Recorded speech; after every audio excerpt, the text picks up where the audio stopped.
O ito si Paps naman, retake din to si Paps dahil nga yung angkas niya hindi na ibaba yung visor. So ito yung bawi niya ngayon. Tingnan natin kung makakabawi nga ba siya, no? So ito na. Ang motor niya is Yamaha Sniper. So ito, very good siya dito sa banking. Okay. Kinakabahan pero goods, kaya pa rin. So dito sa Figure of 8, no? Maliit na Figure of 8 yan. So yan. Okay. Bumuelo. Napalayo yung ikot, umabot pa dun sa number 3, ah. So ito, very good. Okay. Okay, dito mama. Saan tayo punta? Sa 1 dapat. Bumalik ulit siya. Nagdalawang ikot sa Figure of 8 na maliit. So umikot pa siya ng isa ulit, no? Medyo ginanaan siguro si Paps. So ito.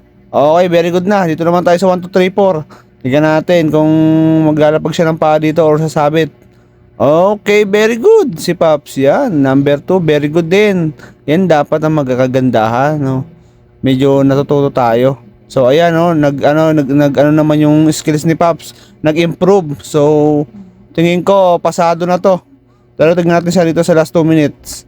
So, ugong, yun, napatukod pa doon. Pero goods pa rin yan, huwag kayong mag-alala. So ayan mga Paps, very good si Paps.